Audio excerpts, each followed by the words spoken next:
सरकार ने कल एक बेहतरीन फैसले में पबजी को बैन कर दिया।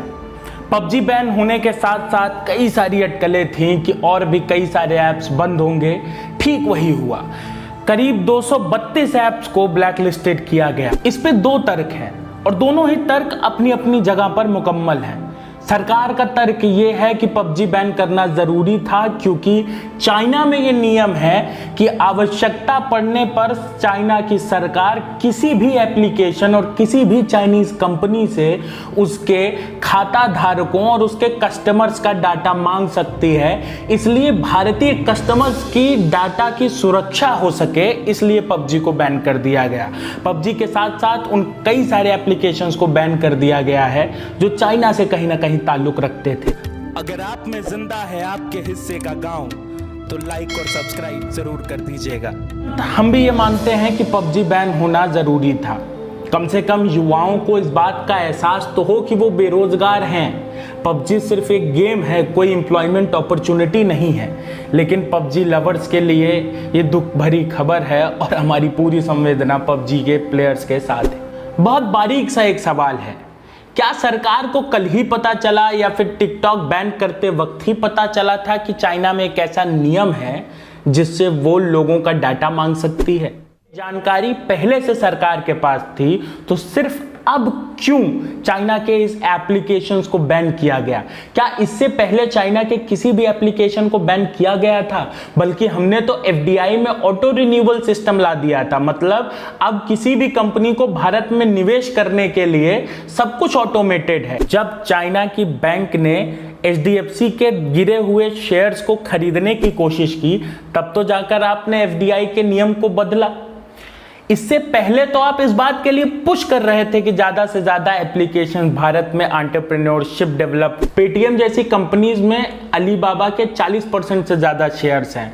आपको अचानक ही कैसे याद आ गया कि चलो चाइना से हमारे देश के डाटा को खतरा है तो चाइना की एप्लीकेशन को बंद कर दिया जाए? दूसरा महत्वपूर्ण सवाल, पबजी को आपने बैन कर दिया, आपकी अपनी इच्छा के ऊपर था, बहुत अच्छी बात है।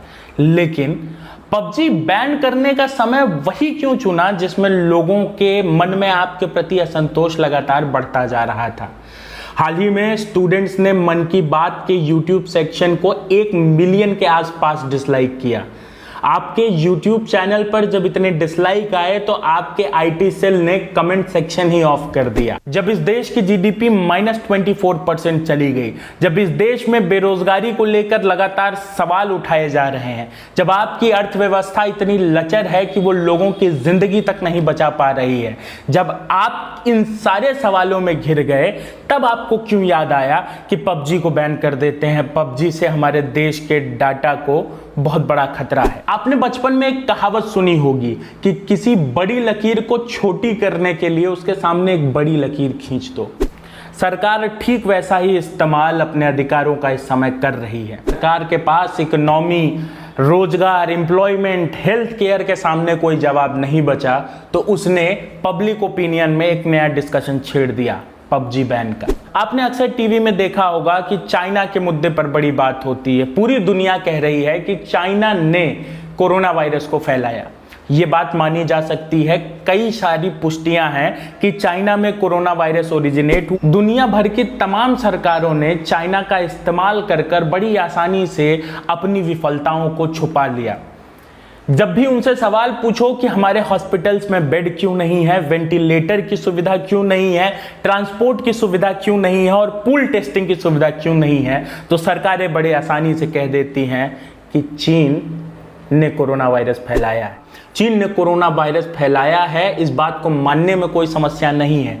लेकिन आप कोरोना वायरस से बचने के लिए जब आपके पास समय था तब आपने क्या किया? 70,000 से ज्यादा केसेस एक दिन में आ रहे हैं और जब आपसे सवाल पूछा जाए तो आप एक नया पब्लिक ओपिनियन खड़ा कर दीजिए। यही सत्ता की असलियत है और यही सत्ता की सच्चाई है। इसके अलावा बाकी सारी बातों के लिए द गवार को सब्सक्राइब जरूर कर लीजिएगा। धन्यवाद।